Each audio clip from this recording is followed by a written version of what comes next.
Hello and welcome back to the Imperial Theory. Before we get started, I wanted to make a quick announcement. In some of my other Mandalorian videos, I've always been talking about how the Mandalorian trailer has been released for Season 2, and now I'm just realizing that it has only been made by fans. Sorry for the false news, guys. Hope you didn't get too excited when I said that it was released. So, many fans were confused with the very little backstory of Moff Gideon in The Mandalorian, so I'll be going over his past and how he got to the position he was in The Mandalorian Season 1 in the Empire.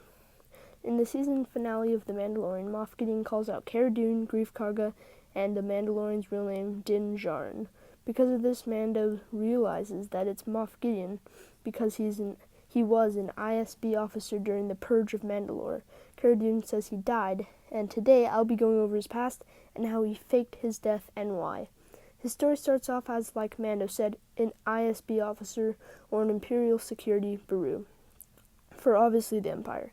Mando's real name, Din Djarin, was forgotten, and only record of his name was in the registers of Mandalore, as Mando stated in Episode 8.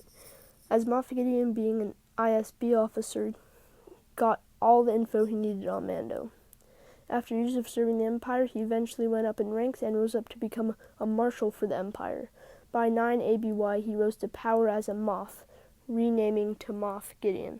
The Moff decided to create a powerful remnant of the Empire, the forces consisting of stormtroopers, scout troopers, death troopers, and incinerator stormtroopers. This small remnant surprisingly survived the fall of the Empire, and with the remnant, he took over the small town on the lava planet Navarro, where the bounty hunter guild is run, where the client is also accompanied by Moff Gideon's stormtroopers for protection. Although we don't know why, but after the fall of the Empire, Moff Gideon was held for execution for war crimes against the Empire. Somehow the Empire and Moff Gideon thought it best to keep his existence secret and faked his execution for war crimes.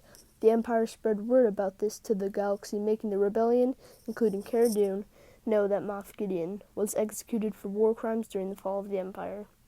Before the death of Darth Vader, he probably assigned the Moff to hunt down Jedi, and before his death specifically gave him the assignment of hunting down the child. After the death of Darth Vader, he probably became obsessed with finding the child. The Empire thought it best that he should do the assignment secretly, so faked his death with the fake execution. To continue his assignment, he hired the client that at all costs help him capture the child. The client hired Greef Karga to help him, and Greef Karga hires all of his bounty hunters. Also, in Episode 7, he says that the child means more to him than they will ever know. This could be giving us a hint that Darth Vader was an influence to him, and after his death, swore to complete the assignment. After faking his death, he must have somehow gotten possession of the Darksaber, helping him out even more with his mission. Once he got the transmission from the client that he has possession of the bounty, this is where Gideon traveled with his modified TIE fighter from the Empire and killing the client. I'm so excited for Season 2 of The Mandalorian, revealing that Moff Gideon is still alive from the TIE fighter crash and has possession of the Darksaber. Just creates so many possibilities for Season 2 of The Mandalorian, such as retaking the town and threatening to kill Cara Dune for the child.